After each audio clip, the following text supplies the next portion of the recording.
On this show, we cover some sensitive topics. Though the obituaries may be outlandish, the people are real. Names have been changed or omitted in order to respect both the deceased and the survived by. While death is no laughing matter, some petty last words can provide some pretty entertaining comic relief. Welcome to Obituary.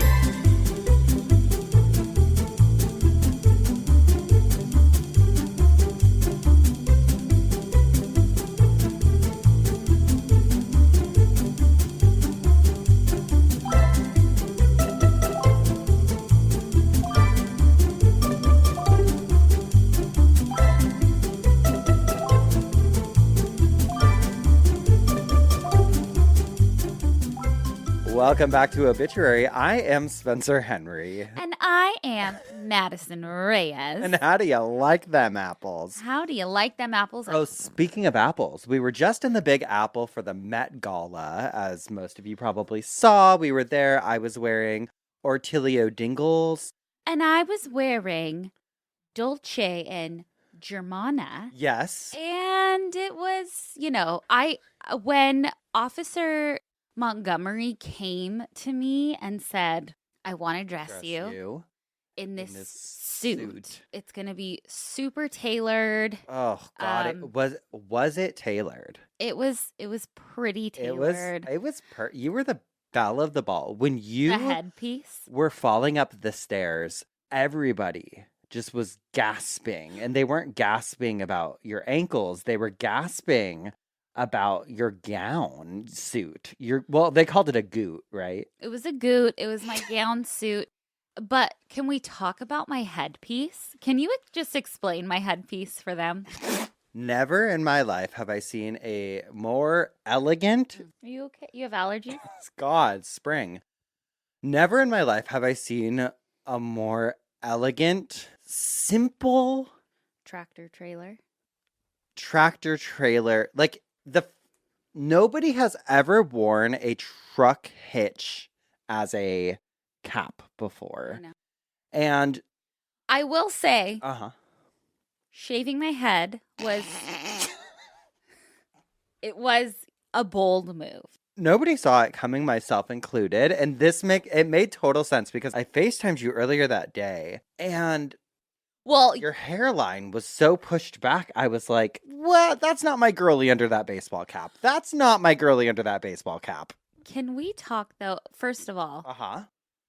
The wig? From Danity Kane. Her shop, so great. But can we talk about your bold move? The lime green body paint? Yes, and we were all concerned, and by we, I mean the press. Mm-hmm. I think of me and the press, we're just one and the same, media moguls, and everybody was like, oh no, the green, because people were like, oh, what if the cameras don't pick it up or they make it like a green screen? And I'm like, that's the point. The point is to make you think I am here at the Met Gala, but I'm everywhere.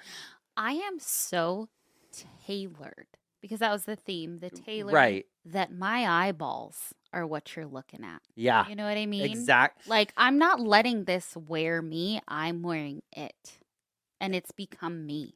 And you were tailored to the gods. In fact, I mean, you did have your little malfunction. They were calling you Taylor Slit. But also I didn't know that I was going to be sewn in to the carpet, to the red carpet. And so I had, with my goot, I had like a 60-foot train. So I was allowed to walk up the stairs and walk back. But I did miss the performance. So they had to cut me out of the carpet. I saw that, the little suture removers down there. Overall, I would say... You were a dancing king, I heard that night. Okay, I don't want to brag, but yeah. Me and the crew, who we all know what I'm talking about when I say the crew, we were just tearing up the dance floor. And I did try and take a picture. And then Anna Wintour, of course, said, No picture. Put that phone down. Yep. No pictures and no smoking. I know. Sorry, Anna. Please invite us back next year. I know. It was incredible. I'm still beaming. I can't wait. It's such an incredible organization. And there's no corruption. No, it was our return to New York City after our phenomenal show at City Winery. Sold out. Couldn't get in that room. 2 nights in a row. Couldn't get in that room even if you worked there, I heard. But yeah, we just want to say that if you're another podcaster and you're listening, don't take it personally. We were the only podcasters invited. We donated millions, so.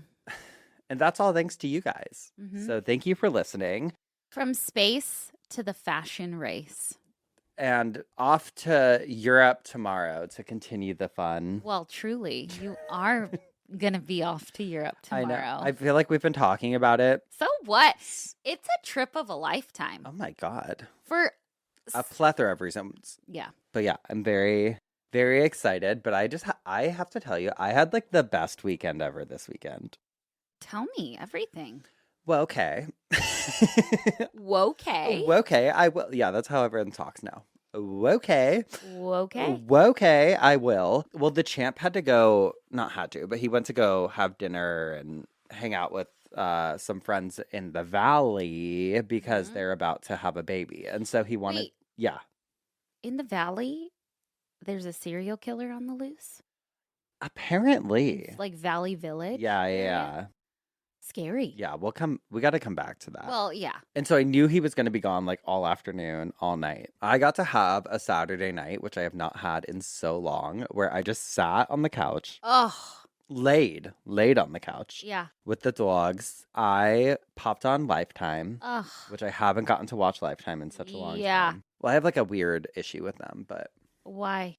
I was talking about this on a Little Leader recently. I have a beef with them in my head. You should have a beef with Hallmark. Why? Because they're anti-gay, aren't they? No, I don't think so. No? Okay. No, they do gay Hallmark movies. But they didn't for a minute. Candace Cameron Burr. Yes. She has her own network because Hallmark wasn't wholesome enough, called like the Great American Family Channel. I see. Okay, yeah. And her brother's ridiculous. What do you mean? Kirk Cameron. Oh, Avatar? No. Kirk Cameron, he was on Growing Pains. Who did Avatar? Cameron Diaz. Yes. I don't know. Cameron something. Hold on. Hold on. To the message boards. Avatar. James Cameron. Yeah, close Got enough. it. Okay, Kirk Cameron, no relation, but Kirk Cameron's her brother, and he's like a whack job. Okay. And he actually keeps popping up on my TikTok because he's like working for like a Christian health insurance. Oh, he's like come their on. spokesperson. You know, when I was looking for houses, I remember this because I was going through emails the other night, just like clearing stuff out, clearing out text messages and whatever. And I guess I had applied for somewhere that it was called Faith Realty. You gotta have faith, gotta have faith. Kirk Cameron. Yeah. Oh, him. Yes. Whack job, weirdo. Oh, really? Yeah, it gives me like gonna kill like familicide vibes.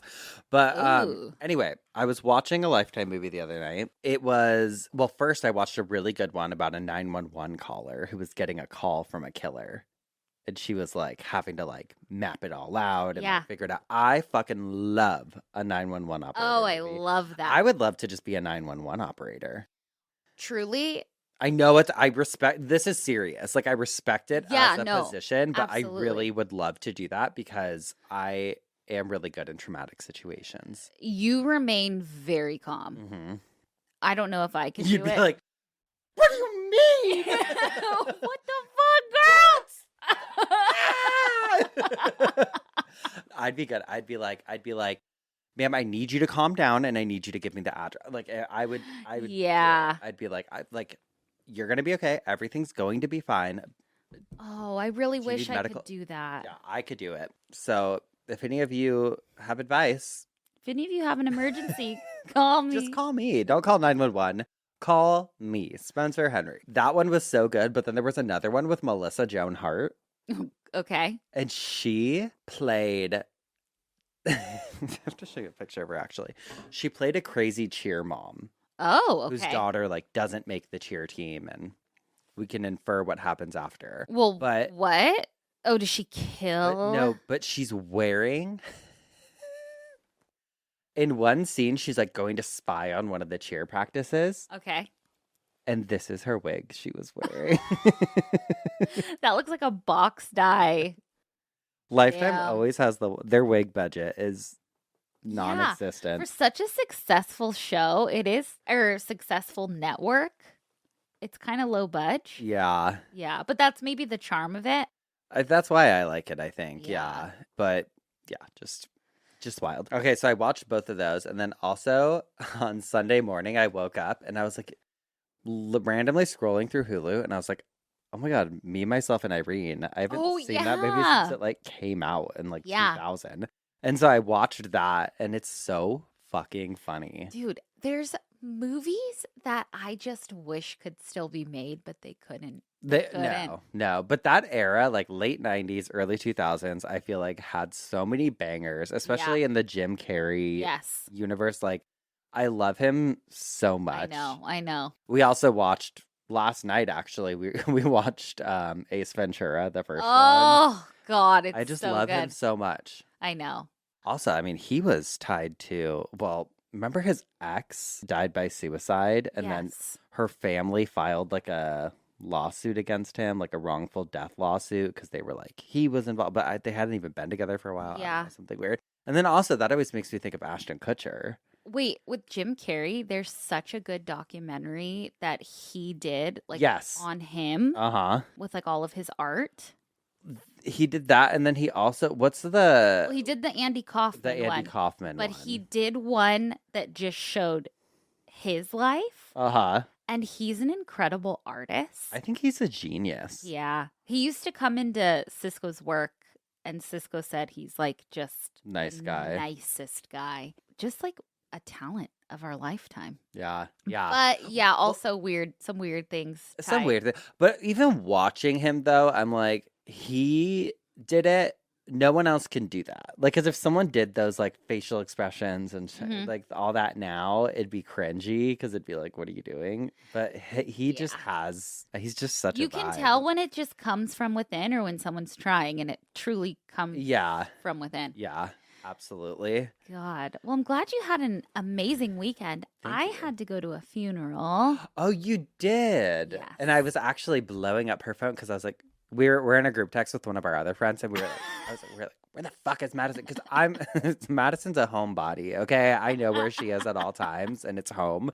And I'm like, it's a Saturday especially. Like, this girl is, where the fuck is she? And I was like calling her, and then eventually I texted Cisco because I'm like, oh, you did? Yeah, always. When you don't answer, I text him. Oh, shit. And I was like, where's Girly? And he was like, oh, she's at G-Pop's funeral. And I was like, oh my God, I forgot. I know. Well, it's like a celebration of life. It was beautiful, though. I love, especially after what we do and like reading obituaries, hearing people's life stories through the eyes of their family and their like friends. The eulogies and stuff. Yes. Yeah. There's a bunch of those. A bunch of people. Like, he just lived such a great life. And like his friends and family were able to tell us. Like highlight it. Yes. It was so great. Then you learn about people too. I remember even at my grandpa's funeral. Yeah. It was like, I remember learning that he wrote a book and like learning different things. And like, I was like, oh my God, I didn't know that was like a real thing. Yeah. Like, yeah. Oh, I know. Love it. Yeah. Was he cremated or was there a casket? So. There wasn't a casket. Okay. No. It was truly like celebration of life. Like there was no dress code on the invite. And so I opted You wore all to black. Be safe. Yes. And to wear all black. Your sister wore hot pink. I saw one picture. My sister wore hot pink. My other sister wore white. Uh-huh. So I was like, okay, I guess. But yeah. I would do the same though, because I'm always like that or navy, you know, but navy suit. Navy suit. I love navy. Yeah. Old Navy. That too. Yeah. My whole outfit's from there. Is it? Yeah. I love it. Outfit cam, outfit reveal. Ooh. Okay, well, speaking of funerals, my first Am I the Asshole today says, am I the asshole for deciding to bury my husband with his late wife and young daughter? Okay. Why is she so late? No, I'm just kidding. My husband died very recently after almost 17 years of marriage. He didn't have his wishes written down anywhere. Take that as a fucking lesson, Geoffs. You gotta write it down. That's why I brought up the funeral. Oh. I had a conversation with my dad. Oh, about what he wants? Yes. I said, Dad, you have to tell us what you want. Yeah. And then it got other people talking too. And they're like, this is really morbid. But to me, now after doing this, I'm like, no, you need to tell us. You gotta know. And my dad's like, I'll just leave it up to you kids. I'm like, there's 5 of us. You have to tell. You have to tell us. So I could picture him not wanting anything and just wanting like a simple cremation. He said, he's like, you think I'm gonna care at that point? Like Bill would want to be, in my heart of hearts, he'd want to just be cremated. Yeah. Don't waste money on an urn. Just keep it in the box. Totally. And that's it. And then you guys could have like a nice dinner or something. Right. But I said to him, I was like, well, what if we decide to shoot you out of a cannon? What'd he say? He's like, I won't care at that point. Well, maybe that. Maybe we do that. Okay, now back to this person. Husband passed after 17 years of marriage, didn't have his wishes written down anywhere, but we had talked about it in passing one time, and he had mentioned wanting to be with his baby girl and his late wife. After he died, that came back to me when I realized he hadn't left any written wishes. My husband's son, 31, wanted him buried with his mother and sister. My kids, 22 and 24, who my husband took on as his own because their own father is dead and was not a good person, were upset by the idea. They loved my husband, told them he was their dad, and I know he loved them and thought of them as his own kids too. They wanted a family grave, so there was the potential for us to be with him one day, and struggled with the idea of him going with the family he had lost. But I knew my husband would have wanted it. I knew that was his wish, even if he hadn't stated it in a significant amount of time, so I made the decision to bury him with them. My kids were very upset by this, and my sister is angry. She feels like I took my husband's son's side over my kids. She said it was especially frustrating because we'll never see him again now that my husband is dead. His son was never very happy about mine or my kids' presence in his and his dad's life. I did try, and I love him, but I think I always knew deep down that my husband going first would be the end of any contact between us. That's difficult, but I knew. The problem is, with my kids upset and my sister angry with me, I'm a mess of emotions and undecided on my choice. I'm questioning if I could have handled this better. Am I the asshole? I don't think you're the asshole. It seems like you're genuinely doing this because this is genuinely what you think your husband would have wanted. Yeah. It's also, but I understand where the kids would be upset too, but I truly feel like, and this is just me, I wouldn't care where someone was buried. Could we but I get it. Also point out and just highlight that this is an example of a person who has a healthy relationship and a healthy marriage, because they weren't like, well, I'm not putting him with his ex-wife, or I feel weird about that. It's like, because it's no, not. I think he would have wanted that. I'm going to do that. We're all just soil and. Yeah, we're all just soil. Dust and bones. True. This person wants to know, am I the asshole for not giving my dad's cabin to my stepbrother because he's going through a rough time? Okay. So my 28 female dad passed away last year and left me his cabin in the woods. It's a pretty simple place, nothing fancy, just a small cabin like 2 hours from where I live now. We used to go there all the time growing up, just the two of us. He built most of it himself and left it to me in his will. My mom remarried when I was 15 to this guy Ken, and he has a son, Luke, 31. Luke and I never really got along. He was always kind of smug and made fun of my dad for being quiet and, quote, off the grid. My dad kept his distance, and Luke never came with us to the cabin. He actively hated going outside and once called my dad a hermit with a hammer. Anyway, now Luke is having a rough time. He lost his job, his fiancée left him, and he's currently living with my mom and Ken. That sucks, and I feel for him, but now my mom is asking me to consider giving Luke the cabin. Not loaning, giving. Get out of here, Luke. Her words were, he needs it more than you. You hardly go there and he's trying to rebuild his life. It could give him a fresh start. Please. I honestly thought she was joking. I told her flat out, no, that cabinet is mine. It was Dad's. Luke didn't even like him. Then Ken got involved and said I was being heartless. Oh, Ken, fuck off. This is pissing me off. Luke texted me basically saying, I'll take it off your hands if it's too much responsibility. Luke, you are a grifter. Like he's doing me a favor. Please. Now they're acting like I'm this greedy monster. My mom won't speak to me unless I reconsider. And Luke made a super passive-aggressive post about how some people only value property more than healing. Oh my God. You are so entitled that you think that you deserve a house to be given to you? Fuck off. Okay, sorry. I don't think I'm wrong, but the guilt tripping is intense. Am I the asshole for not handing over something my dad gave me just because Luke is struggling now? No. No. Absolutely not. And your dad wouldn't want it either. Nope. No. I feel Pissed me off. I feel like that's so crazy. And I can't stand a bitch who vague posts like that or who's just online Passive aggressive. posting like, people don't understand this or like, you'll never. It's like, girl, fuck off, Luke.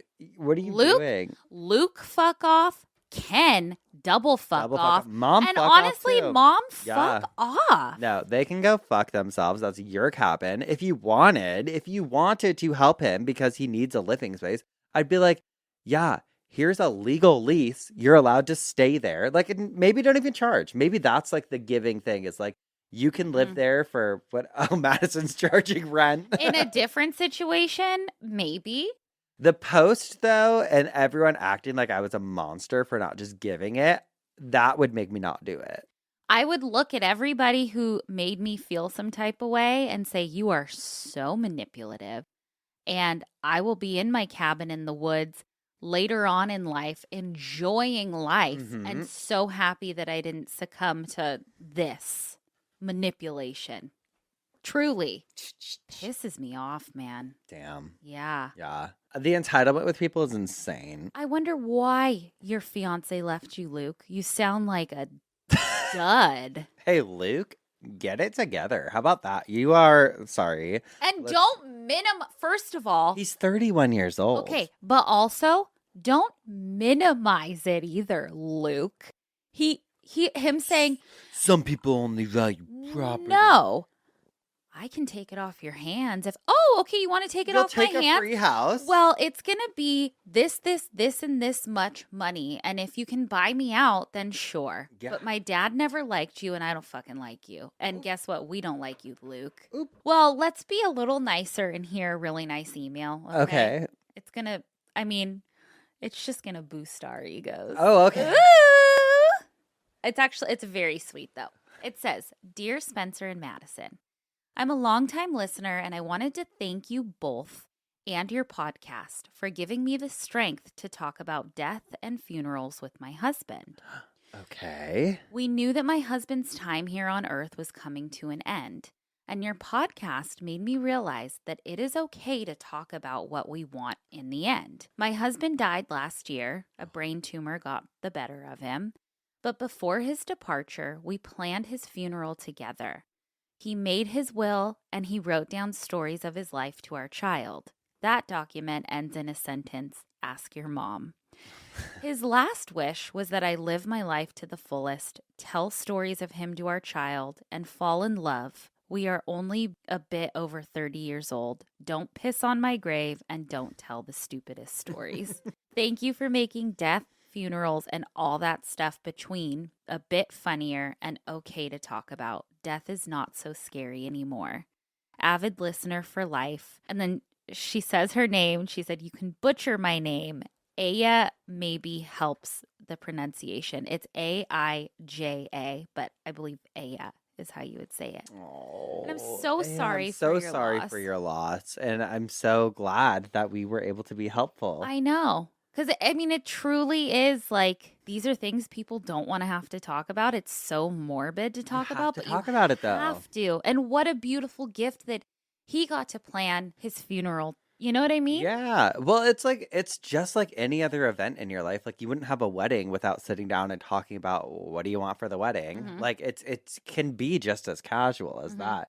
That's the thing. That's like when you realize, because I'm always like when people are like, oh, what you guys talk about is taboo or whatever. Like especially in meetings or whatever, they'll be like, oh well, the content's a little taboo or whatever, and I'm like, what do you mean? It's literally the most natural fucking thing there is. Like Everybody's doing you're it. born and you die. Yeah. Yeah. So it's like, I feel like things like this should be so casual. Like there's nothing, like as much as we love like the creepy, spooky aesthetics of certain things in the Mhm. Victorian era and all that, there's nothing creepy about death. It's Mhm. literally the most natural thing. Right. It doesn't have to be this like kind of dark, like Yeah. do thing. It's death. It's natural and it can be happy. Yep. Death can be happy. Death can be happy. Sometimes we are happy when people die. I was going to say, especially if it's an enemy. Ooh. Bye. Bye. Oh my gosh. God. Well, you're up first. You're I'm up. up. Okay, you're up first. I'm up first this week. Do you have a? You said you're up first. I'm up first. You're up. You're up. Ooh. Going to Europe. Back to me. Madison. Yes. I'm up first this week. Yes. Would you do us the honor? Uh-huh. It feels like Drew Barrymore.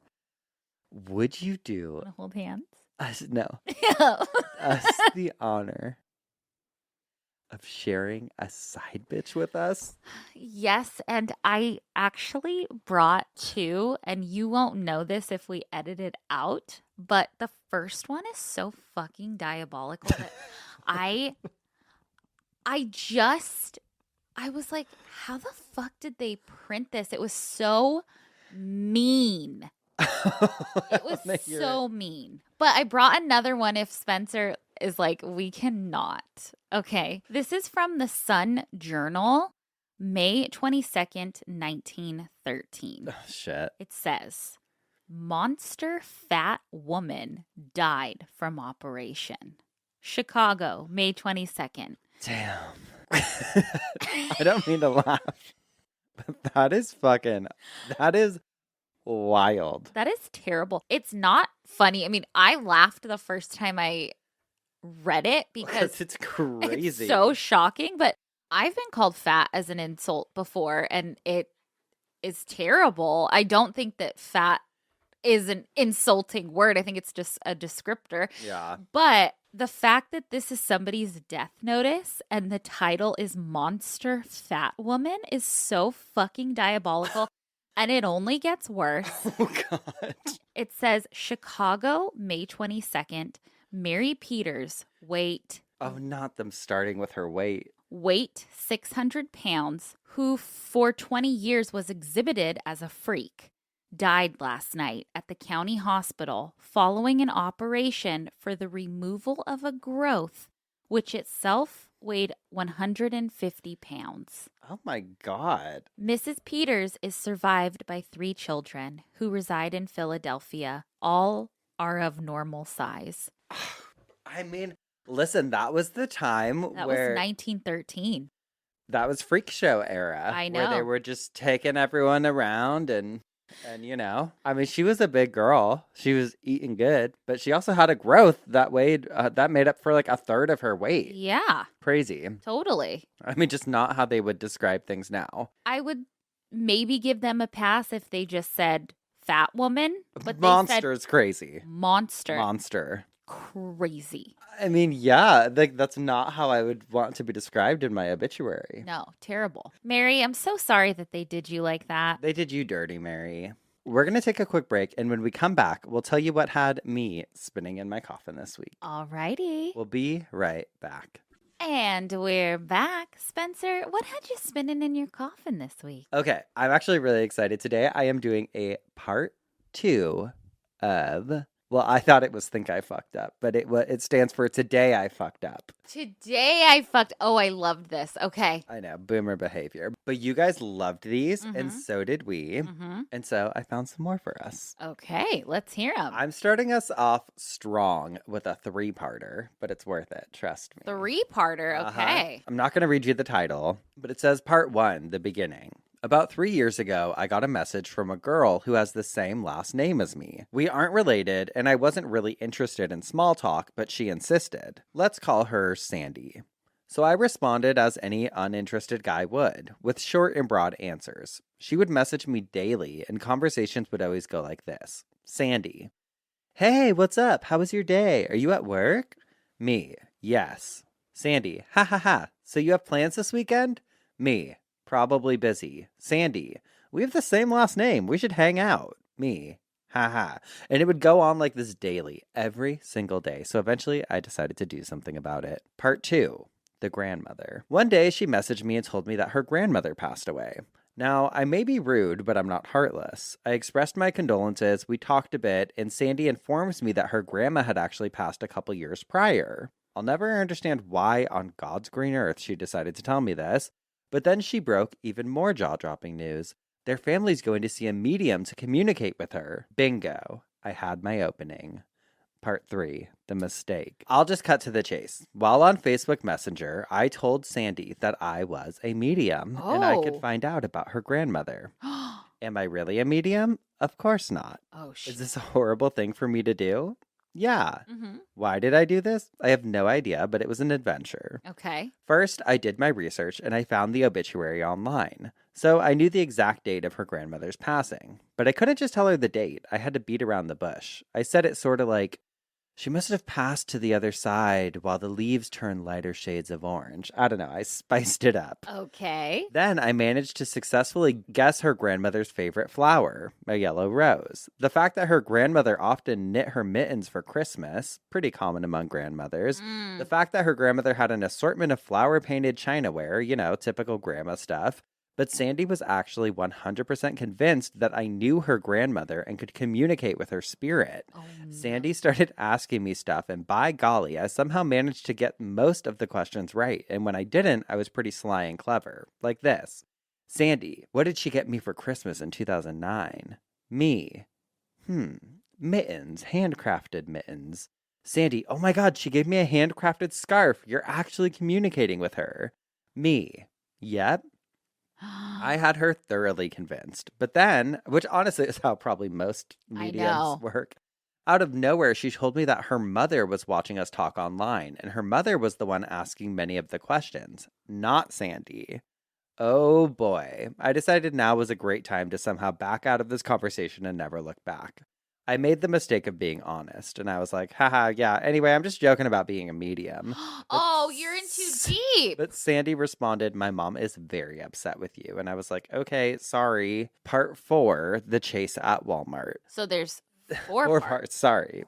The good news, if anything, is that Sandy stopped messaging me. A few days passed and then a week and still nothing. Keep in mind, I've never actually seen this chick in person. I just know she's from my town. Until I saw her in Walmart. Oh, no. I have never experienced primal fear. You know, the kind of fear where you actually pee a little and go to the bathroom just to throw a little water on it to make it look like you spilled your drink? Always diarrhea. That happened on this day. I saw her in Walmart and she saw me and she was with her mom. Oh, I no. knew they recognized me from my profile picture and they started coming towards me. Oh, I'm no. not making this up. I dropped what I was carrying and I ran out of Walmart. They followed. I got in my car, put it into drive, and floored it out of the parking lot. And I saw them get into a red car and begin following me. No. I honestly don't know this family at all. They could be complete psychos. They turned onto the road behind me, and since there's 2 lanes, they tried to speed up next to me, but then boom, red light. As I slowed, they had no other place to go than right next to me. It was a beautiful day, so I had my windows down. I was blasting some sort of rap probably, and I swear I could hear them yelling into my car trying to get my attention. I just ignored them and put on some sunglasses. I haven't seen or heard from them since. Damn. That's crazy. A journey this person went through. I know. But why is someone just talking to people. I don't know. I've had people do that to me before. Like, hi, we have like a similar name or whatever. And I'm like, okay. You know who I had message me once? Who? Was that Hunter Moore guy who's like, Oh my God, from Is Anyone Up? yes. Yes. Terrible guy. Uh-huh. But I was like a teenager. Uh-huh. And my He maiden probably name. loved that. Well, yeah. And my maiden name is Moore. Uh-huh. And so he's like, hey, we're probably related. And like tried to talk. And I was like, oh, no. Imagine that being the pickup line. Yeah. Hey.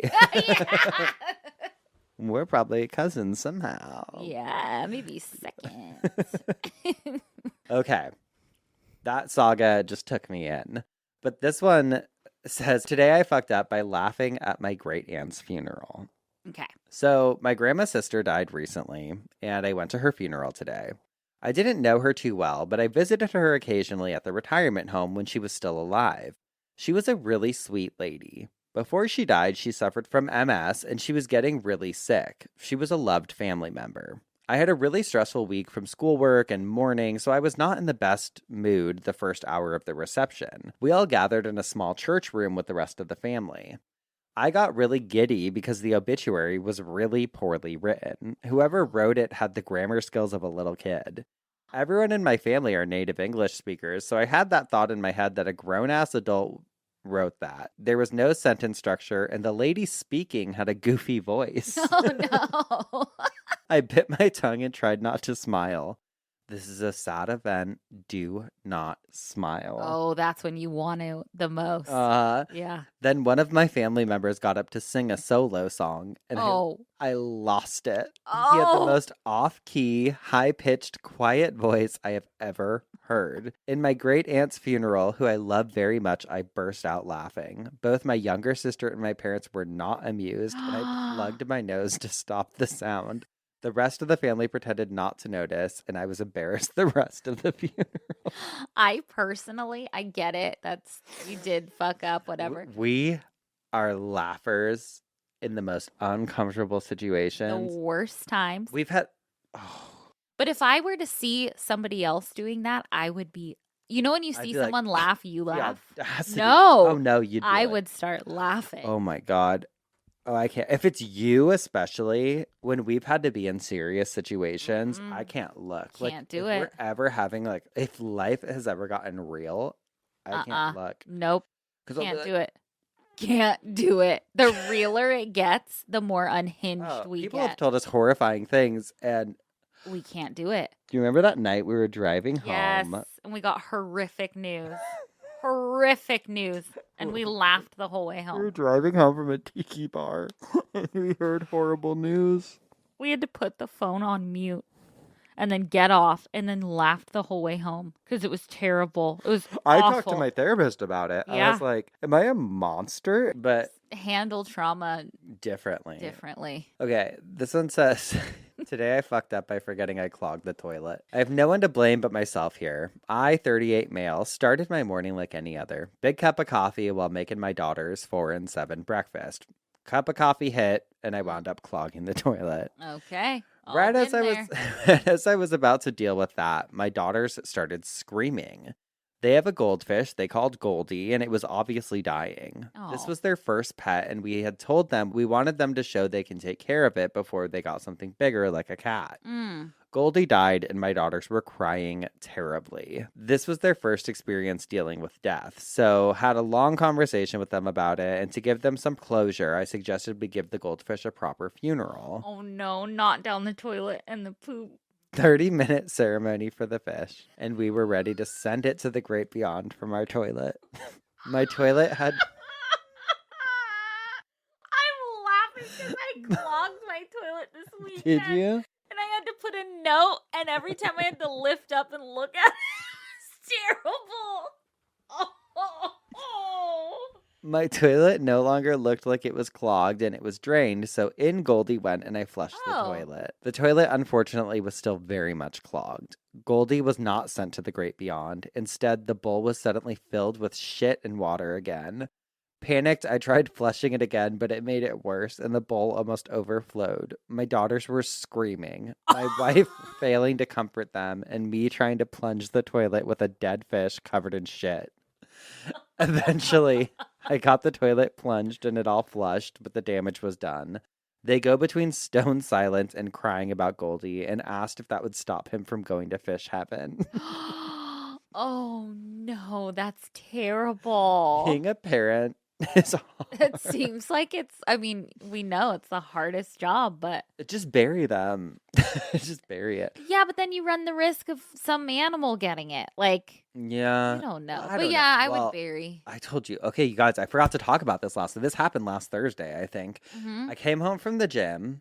Oh my God, the dove. The dove. I came home Can from. we post the picture? Yes. Wild. I came home from the gym. Most of my house is glass. Yeah, it's a mid-century home. It's like floor to ceiling glass. Yeah. I like turn the corner into the kitchen and I see this beautiful dove laying there, so full of life looking still, but then this pool of blood around its head. And it was so mysterious, but also kind of beautiful. It looked like an art piece. I took a or like- picture and yeah. sent it, and Madison's like, oh my God, that's like art. It's like chilling. It's kind of beautiful. It was so sad because I'm such an animal lover. I haven't eaten meat since I was 5 years old. Like in my heart, I just love animals so much. And I was so sad, but I had just had a conversation with the champ and you, I think, where we were talking about I was just with him because he had told me this horrific story about when he was younger, and it ended with an animal being thrown away in the trash. And I was like, oh my God, no, I could never do that. And so that was the first thing that hit my head when I saw the bird is I'm like, oh my God, I need to like either bury it or let it Yeah. go, but there's not a great place to bury it in my backyard. My house backs up to like just all nature. Yeah. And so I was like, I was on the phone with my sister. I was like, I'm going to release it into the nature. Do a dove release. Yeah. I picked it up with a pooper scooper because Oh, okay. well, in my defense, we have two, and one has not Been used? So Oh, I that's- used that one because I was like, I want to be respectful. So I picked it up, and I was like, "Be free!" And I like flung it, but the thing swung back around because it's like one of the long stick ones. It flung back around and threw the dove towards me, and I screamed. Because I don't know, something about feeling the weight of something dead is just like a bummer. Yeah. And so then it like makes me feel like uneasy. It's dead weight. Which is probably a good thing, that I feel that way. And Well, so yeah. But I threw it over, it went into nature or whatever. I was like, circle of life. That was tame in comparison. One time at the Palm Springs house, a mouse, Mm-hmm. I think, had gotten stuck in our pool filter. Mm-hmm. But it had been in water so long that it didn't have fur or anything on it. Ooh. And I was there with my mom and my sister. And so obviously, right, I'm the guy, I'm going to get it. And so I put on like a glove and I reached down and I pulled it. The fucking head fell off. No. The fucking head fell off. I was like, oh, this is like not, I put that. And then I got the head out and yeah. Oh, God. I told you like last year Remember all those animals kept dying at your house? in That the should have been the symbol to fucking get out. fucking get out. I know. I think someone was poisoning like someone's garden or something because there was like dead rats on our lawn. I think I talked And about it on birds. here. And birds and squirrels. But You did talk about it on here, but then you cut it out edited out of the episode. Did I? Yeah. maybe because it was like gross. I don't know. No, I think you were just like, not my house. I'll Animals edit that. dying. I'll edit that too. About a year ago, I went over to my parents' house, and my dad is 81 years old, but he grew up on a farm. His family owned a dairy farm. And he's so not like a farm person, but sometimes it comes out. And I remember there was a dead cat in the backyard. And I was like, Dad, like, we need to get a shovel or something and like put it in a box. And he just walked up to it bare hand, picked it up, and just put it in the trash. Damn, no proper burial. No proper burial. I'm like, you are like that little farm boy comes out from time Yeah. to time. Oh shit, I forgot what we were doing. I'm like, Oh my gosh, yeah. I'm on my coffin spinner. Sorry. Okay, this next one, I won't read the title either. It says, me, 36 male, and my wife, Pam, 34 female, have been together for over 10 years. Recently, our friend Kevin, 38, started dating his new girlfriend. His wife passed away about 3 years ago. Pam and I were in bed together and she started talking about Kevin and she said she was disappointed in Kevin for dating again so soon. She claimed that Kevin is disrespecting his wife's memory by moving on to someone else. Which I'm like, 3 years. 3 years? Feels like appropriate. Pam, let him live. Let him live. I responded by saying that everyone processes the loss of a partner differently. I told her that I see no problem with Kevin moving on and I'm sure his wife would want him to be happy again. Pam looked shocked and asked me if I really didn't see a problem with it. I told her I had no issues with it. It's Kevin's life, after all, and she asked me what I would do if she passed away. I told her that I can't give a definitive answer because I'm not planning on that happening. She continued to probe me and asked if I would ever date again or get remarried, and I responded, probably. I love you to death, and I'd be heartbroken if you died, but life goes on. I can't stop living my life because you're gone. Yeah. She looked drained and said, am I really that easy to get over? And I told her... Oh, a hypothetical question will fuck your relationship up. You cannot. No, I told her, honey, that's not what I meant. I'll always have a special place in my heart for you, but that doesn't mean I can't love anyone else. I would want you to move on too if I died. And she just stared at the wall and said, I get it. It's been 3 days, and Pam is still depressed over the whole thing. Her sister called me earlier today and trashed me for what I said. She said I should have kept that to myself and I was a scumbag for basically telling Pam she's replaceable. Oh my God. Pam still won't speak to me and everything is really tense around the house. Now Pam is fully convinced that I'm not in love with her and I'm just waiting for her to die so I can replace her with a new quote-unquote toy. Pam's fucking crazy, actually. I kind of love it. How crazy. Love it.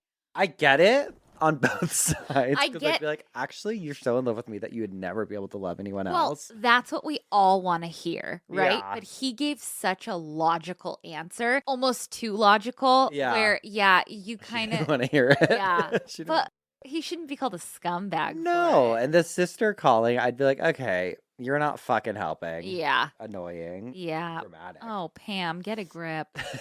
Okay, this next one says, today I fucked up by saying, see you later to a woman on her deathbed. Oh. Just as the title says, my 98-year-old great-grandmother-in-law is on her way out. In and out of rehabs, recently had a stroke, and has been living with in-laws for the last couple months. I went to drop my wife off to spend her last couple of days with her. I held her hand, went in for a hug on my way out the door, and accidentally said, see you later, Grandma. It was nice to see you, Grandma. Oh. My father-in-law lost his mind laughing at me, and I turned beet red. She's a good sport, though, so it wasn't too bad. Provided this was just after my in-laws said to Grandma, are you going to have a good time with wife this week? And she said, well, I hope not too much time. So she's ready to go. Anyway, I just want to share the most uncomfortable moments of my life with you guys. Hey, you never know what's going to happen. never she know. could hang on for years. Yeah. You don't know. You So don't know. see you later. And you know what? Whatever your you might belief see her system is- later. Yeah, you may see her later. Okay, this one says, today I fucked up by trying to flirt with a guy at the gym. So this happened yesterday, and I'm still cringing so hard I will never step foot into that gym again. I, 22 female, recently started going to this new gym, and there's this insanely cute guy who works out around the same time as me. I've been trying to find the courage to talk to him for a couple of weeks, and yesterday I finally decided it was time. I saw him doing deadlifts, and I thought, okay, casual compliment, easy in. So I walked by, smiled, and said, your lats are majestic. What the fuck? Ew. Majestic? What was I thinking? I don't know why I said that. I meant to say, you're lifting a lot, or nice form, or literally anything else.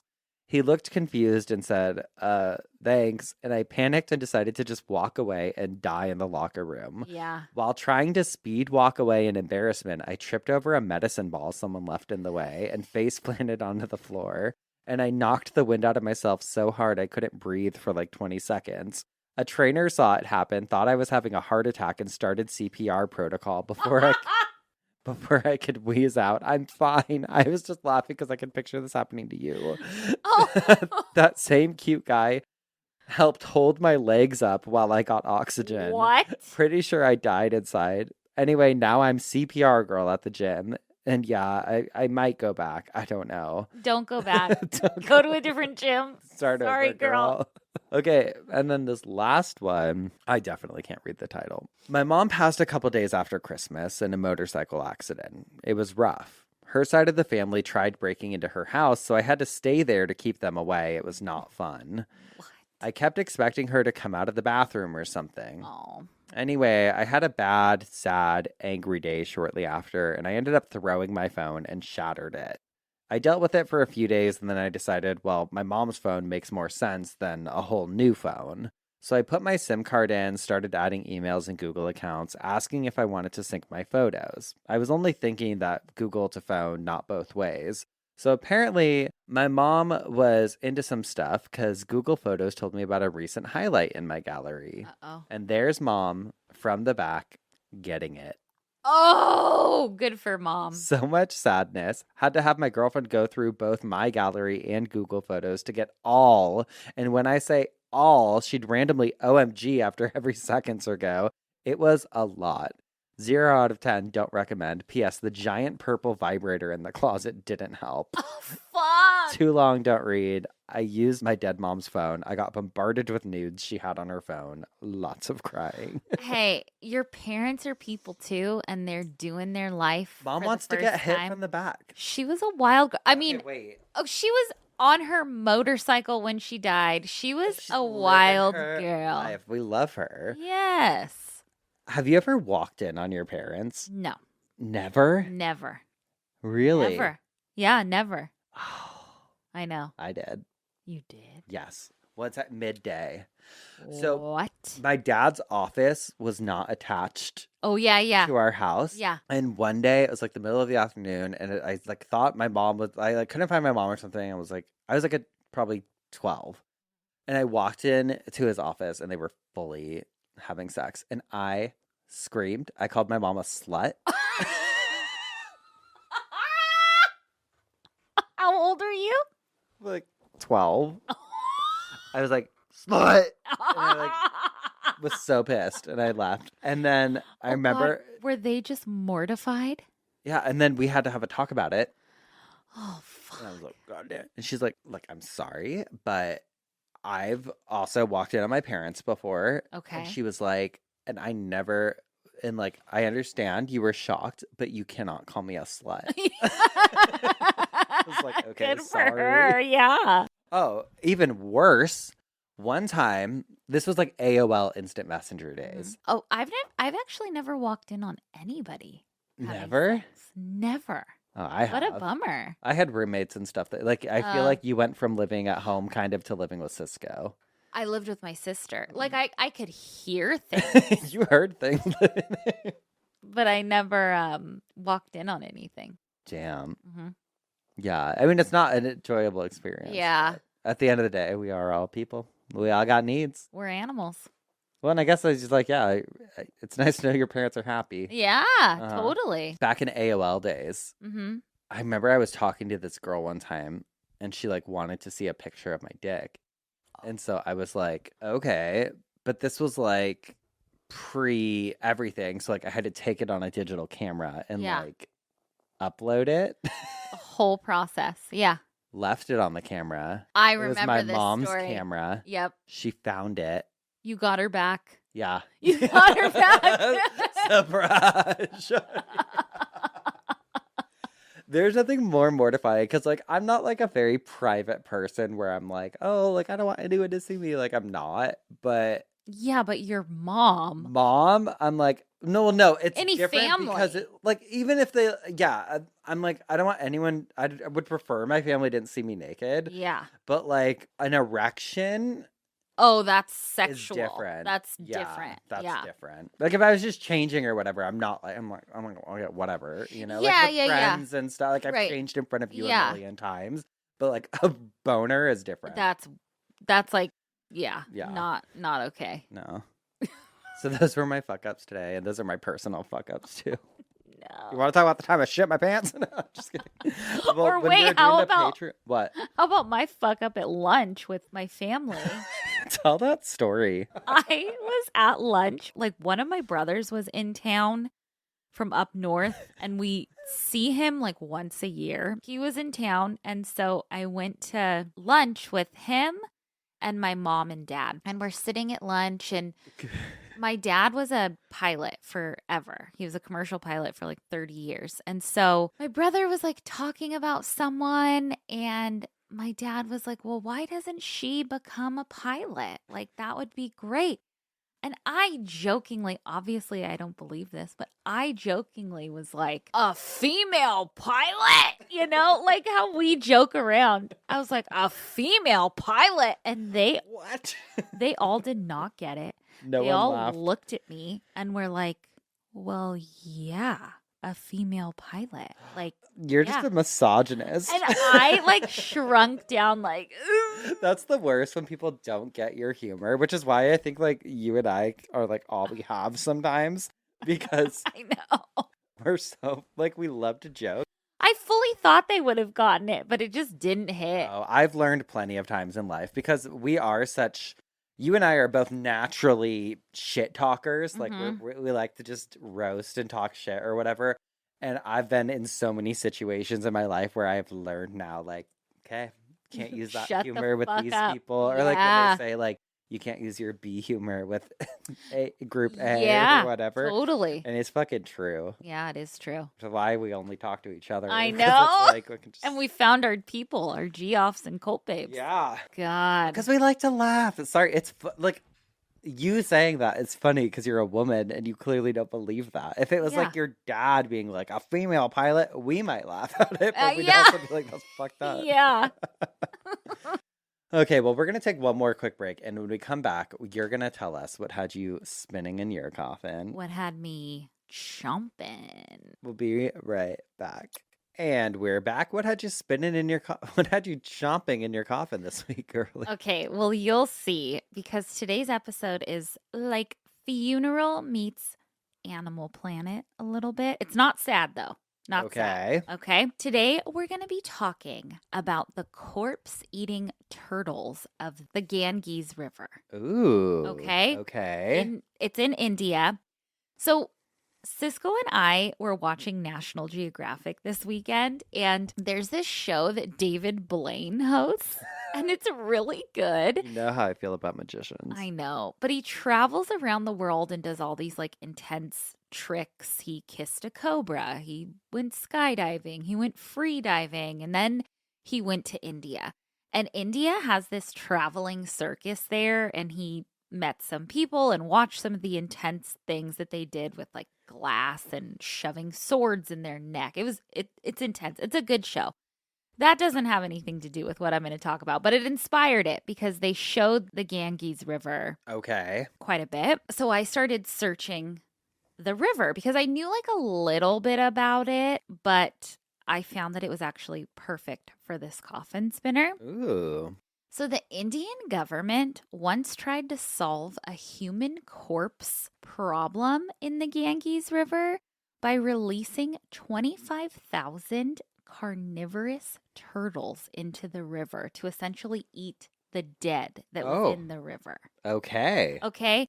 You're probably asking, if you don't know about the Ganges River, why was it full of corpses? Yeah, that was my first question, honestly. Yeah. So we'll get into it. So the Ganges River is in Bangladesh. It's about 1,600 miles long. I guess it's in northern India. I am so geographically challenged, so I don't know, but northern India. It's considered like the most sacred of rivers to people who practice Hinduism. Okay. Hindus even worship the river, and it's like personified as this goddess named Ganga. She represents forgiveness and purification, she meaning the river. So a quick dip into this river is believed to wash away all sins and grant you salvation. There are also these things on the river called bathing ghats. Ghats are basically stairs that lead to the river. So like if you look at the river, a city is like built up along it, and there's like these big staircases, and those are called ghats. And so people use different ghats for different things. And one of them is bathing. One of them is bathing. A lot of people, there's I think like 500 million to a billion people use this river. God. They bathe in it, they do swimming lessons in it, kids play in it. Like, it is used for so much. But the river is considered the most pure and holy river, so people wash away their sins in the river. Amen. But it's also one of the world's most polluted rivers. Well, yeah. I mean, I would assume with 500 million to a billion people using it. Well, yes, but also it's full of sewage that's been dumped. It's Ugh. full of chemical waste that's been dumped. Oh, And it's also full of corpses. okay. Yeah. How'd the corpses get there? Okay, so there's bathing ghats, but there's also funeral ghats. So one of the most well-known funeral ghats is the Manikarnika Ghat, located in Varanasi, which is one of the oldest cities in the world, and it's located on the Ganges River. Here, funeral pyres burn 24 hours a day, 7 days a week. So you could go and there are multiple pyres being burnt always. Shit. It's cool. In the Hindu tradition, fire's pretty sacred. It's considered like the ultimate purifier, and to them, cremation releases the soul from the body and helps it to move on to its next life, or something ideally called the moksha, which I'm almost positive I've explained on here before. But so essentially you get to like skip the reincarnation phase, it's believed, with cremation, and you get to like a higher level. So you don't have to come back to earth. Another after. reason to cremate. Yeah, truly. So anyone can travel to the Ganges River, and most likely there's a funeral pyre or multiple happening at any time. And people travel specifically to Varanasi to die so that they can be burned on a funeral ghat and put into the holy river. Okay. It's a beautiful thing to witness. Like, bodies are wrapped in white cloth, sometimes in bright silks, and carried through the city on bamboo stretchers. And families chant prayers and priests perform rituals, and then the body is placed on a wooden pyre and then lit on fire. But I was reading this article on National Geographic, actually, about a guy who documented his travels to the Ganges River and saw funerals happening all day. And I thought it was beautiful and like really well put what he wrote. He said, quote, "I've traveled through international hotspots where life is cheap. I've also lost my fair share of friends and family. I don't feel sheltered from the bony hand of death. But when I stepped on Varanasi's famous cremation ghat, which runs 24/7, burning hundreds of bodies a day in plain sight, it dawned on me how physically distant most of us are from the departed. In the West, the dead are typically hidden, taken away either to be beautified for a funeral or to be cremated, depending on beliefs. Either way, bodies are rarely seen. Some might argue it is civilized, cleaner, or perhaps just emotionally easier.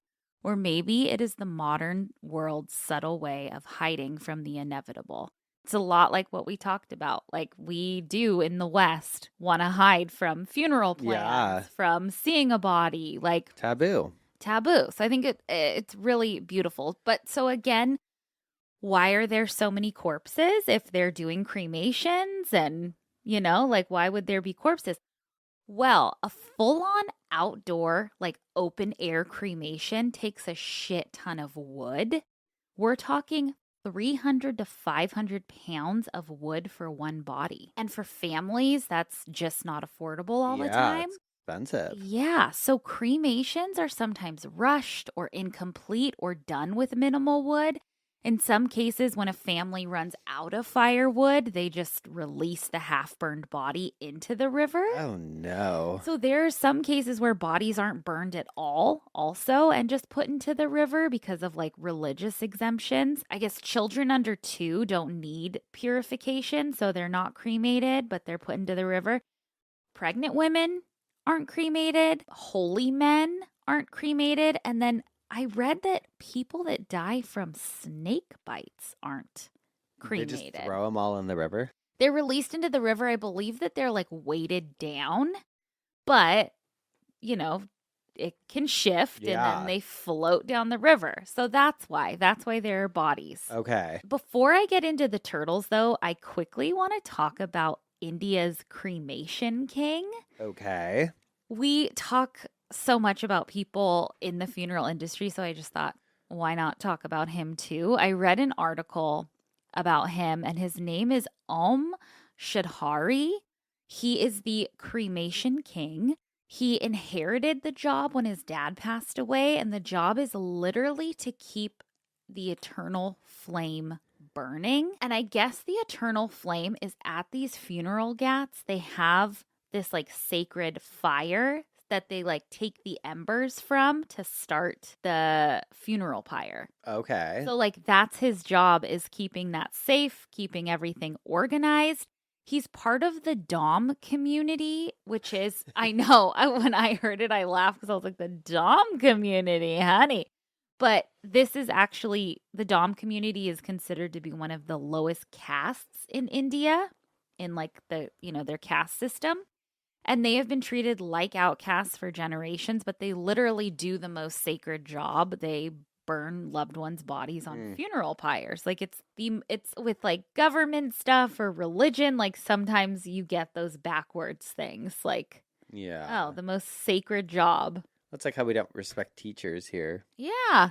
Totally. But he maintains the pilot light that's been burning for centuries, and he took over the family business when he was only 15, and he oversees the whole operation. He organizes daily prayers, assigns a large staff, and runs essentially the busiest cremation grounds in the whole world. And he's only 19. Also, fun fact, he's a part-time wrestler. Oh, there you go. All right, so let's get into the turtles. So by the late 1980s, early 90s, the Ganges had a major corpse pollution problem. And that's in addition to the sewage and factory runoff and just industrial waste that's floating around. Bodies were floating downstream by the hundreds, and the government decided to finally act on it and do something. So they felt like the best thing to do was to breed thousands of these flesh-eating turtles and release them into the waters to take care of this corpse problem. I guess that these types of turtles were once a huge part of the river's ecosystem, but they were hunted by humans for food. So they do well in that river. They're native to that river, just as long as they're not hunted for their meat. And also I wondered, I was like, when I was looking into this, I was like, are Hindus okay with this? Like, did this mess with their loved ones reaching the level that they needed to reach? Like if they were being eaten by turtles. But I guess in Hinduism, turtles are pretty sacred. And so it was okay. And it was like a natural thing. So it was like the body returning to nature. So they were okay with it. So it was like a win-win.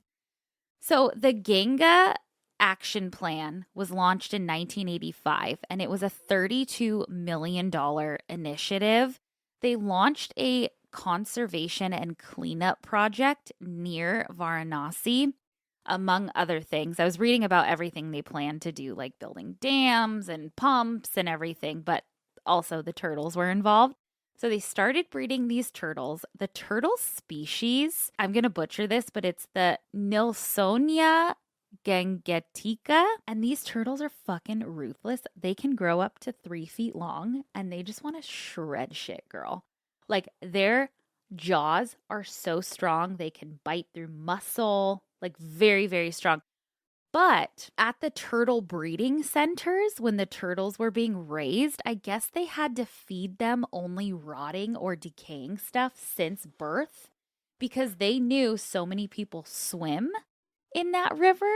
And so they didn't want them to get a scent for human flesh. Got like it. The smart. Fresh well, flesh. alive. Flesh, Alive, yes. fresh flesh. So the corpse-eating turtles were released into the rivers, and it worked at first. I read that they were very smart, and they were kind of like little funeral crashers. Like they would wait by the funeral pyre specifically because they knew that they were going to eat. And even some of them would come up and like steal bodies. Come on, give me a toe. Yeah. Jonesing over here. Yes, they knew they were going to feast. Unfortunately, after they were released, they were sort of on their own and had to fend for themselves in a really not so great ecosystem. There was little hope because they were doing what they were supposed to do. They were eating corpses. However, the water was still so incredibly contaminated with waste, and people started hunting them again. Oh. So by the late 90s, the overpopulated with corpses waters were still just as big of an issue. And today you can still spot some of the turtles in the Ganges. Some are maybe survivors of like that original wave. Others could be part of like a smaller conservation effort. But today, the Indian government has launched the Namami Ganga program. It is another initiative aimed at rejuvenating the river by way of like sewage treatment, so not turtles. But I just love the idea of the turtles, and I wish that there was better funding and protocols and tracking for this because Yeah. I honestly trust these little turtles more than a lot of funeral homes that we've done. Yeah, Like, it seems like they do a better job. they have one job and they know what to do and they do it. They're not trying to do multiple at once. They're just doing their little job. So there you have it. So there we have it. Now I see where you were chomping in your coffin this I week. was chomping, honey. Well, I'm chomping at the bit to get into some obits. Oh, let's do it. And I have one that was sent in to us by a geoff named Rachel. Okay. The obituary is wild. Okay. It says, a fertile woman dies in climax on the way to Moorhead. What? Climax, Minnesota. Oh. April 23rd, 1987. A 34-year-old woman from Fertile, Minnesota died Wednesday morning following No. a single vehicle crash just outside of Climax, authorities confirmed. The woman, identified as Emily Jorgensen, was reportedly driving to Moorhead for a medical appointment when the accident occurred. According to the county sheriff's office, dispatch received a call around 7:25 a.m. regarding a vehicle that had veered off Country Road 41 approximately 2 miles east of Climax. First responders arrived on the scene within minutes and found a blue 2014 Subaru Outback overturned in a shallow ditch, partially submerged in water. Jorgensen was found unresponsive in the driver's seat. Despite life-saving efforts by paramedics on the scene, she was pronounced dead at 8:02 a.m. Preliminary investigations suggest that Jorgensen may have lost control of the vehicle due to early morning fog. Investigators noted that while the stretch of road is typically well maintained, a patch of black ice may have contributed to the crash. No other vehicles were involved. Sheriff James Rorick stated that Jorgensen had been wearing a seatbelt and no signs of impairment were immediately evident. This appears to be a tragic accident influenced by early spring weather. Our hearts go out to the family, Rorick said in a press briefing. Jorgensen, a local teacher and mother of two, was described by colleagues and community members as a vibrant and dedicated educator at Fertile Beltrami School. She was reportedly en route to a follow-up prenatal consultation at Sanford Medical Center in Moorhead as she was expecting her third child. The Polk County Coroner's Office will conduct a full autopsy, and the Minnesota State Patrol is assisting with accident reconstruction to determine whether it was mechanical failure or other factors that contributed to the crash. Funeral arrangements are pending. The school district has announced counseling services will be available for students and staff beginning Thursday. So a woman from Fertile dies in Climax. Yes, and I don't think this is real. Oh, shit. I saw that, I had glanced at it when she sent it to us. Oh, it's a newspaper clipping. But then reading it, I'm like, this is AI, bitch, because Oh, shit. look at all the misspellings, like Ripically, a patch of black IE. Oh. Yeah. Oh, God, but I love it. Clever. I loved the wording on it. Oh, it's real to me. We put it out there, so it's real. It's real. And I have a real one Okay. from The Sun, 1937. Oh, here we go. You were in the sun this week. I was, huh? Miss Haddon's writes Friday. Services for victim of auto wreck to be at First Baptist. I just love how they talked about this lady. Funeral rites will be held tomorrow afternoon at 3 o'clock at the First Baptist Church for Miss Patty Sue Haddon, 17, Jonesboro Beauty Queen, victim of an automobile wreck near Gilmore while en route to Memphis Monday night. This place was changed from the First Presbyterian Church to the First Baptist because of the larger auditorium. The services will be conducted by Reverend Rudolph Schuster, pastor of the First Presbyterian Church. Miss Haddon was a member of the First Presbyterian Church and a member of the choir of that church. She was a splendid Christian character. In her death, Jonesboro has lost one of its most attractive and popular girls. See, you don't want to be described like Fat Mary Monster. I You know. want to be the beauty queen. You want to be the popular girl. She enjoyed the love and esteem of everyone who knew her. Interment will be at Oaklawn Cemetery in charge of Gregg Funeral Home. And then it lists pallbearers and survived by, but Love a beauty queen. I love that the whole town is going to be losing their most attractive and popular girl. If that's not in my obituary, I don't even want one. I know, truly. God, that'd make me feel great. God, well, you know what makes me feel great, Madison? A little dumb criminal. A little dumb criminal. We have spun in our coffins. We have bitched our obituaries. Means it's time for some dumb Ass criminals. criminals. And I got a good one. Okay, tell me. The Show me to me. Delco Pooper, Okay. the Delaware Dropper, a woman by many names. Oh, I saw this. Her real name, Christina Solometto, who goes by Shithead on Facebook, was wreaking havoc and dropping Mavericks last week. And it was the Maverick. talk of the town, baby. So I have an article from People, and the article says, OnlyFans model allegedly poops on car in road rage incident caught on viral video. And I see your fucking face. I didn't know she was an only. You've probably An seen the video going around. OnlyFans This model? lady, a Pennsylvania woman faces charges after video captured her defecating on a car in what police say was an act of road rage. Oh, this wasn't her OnlyFans? Oh, no. Christina Solometto, 44, was arrested in connection with the Prospect Park, Pennsylvania incident on April 29th. In a video taken by a witness and later shared by NBC 10, the woman alleged to be Solometto is seen getting out of her car, walking to the car behind her as she smiles. The video cuts to her walking back to her car, seemingly without pants.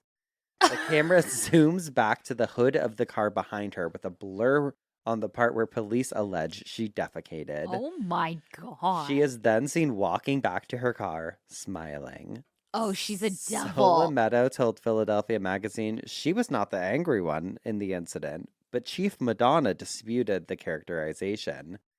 Were there weird exchanges between the two? Yes. Was the victim taking an aggressive stance towards the defendant? Not at all, he tells People, adding that it's hysterical that someone claiming to defend themselves would carry out such an action. Oh my God. She has not yet put out a plea. On her Facebook account, she goes by the last name Shithead, People confirmed with police. Although the owner of the impacted car did not want to pursue charges, Madonna says he believes Solometto should be charged. It's not something I could turn a blind eye to. Yeah. So the police department will be moving forward with pressing charges. Solometto has been charged with indecent exposure, depositing waste on a highway, harassment, criminal mischief, and disorderly conduct. Depositing waste. Here's the video of her. I haven't seen the video. Oh, you haven't? No. She is a rebel. There she is, getting arrested. Oh, she loves it. The lady chased me. She chased me and I asked her not to attack her. What'd you eat that day? She chased you? I have a sickness. Would you eat that day? Oh my God. See, I loved it because she's like, yeah. She's so crazy It's and so believes John her own Waters crazy. to me. Yes. That she was just like, I gotta Yep. shit on your car. Yes. And she went back there and went, there's people, trust me, if someone's fucking tailgating me or just being a fucking asshole. Oh, I wish I could blow I just out. want to get out and shit on their car. Yeah, And yeah. maybe next time I will. Maybe. That's worth an arrest. I'll take a depositing waste. Girl, I'll bail you out. If you ever get out of your car and shit on someone else's car, Mhm. I'll bail you out. Will you buy me something? No, I'll bail you out. Okay. Okay.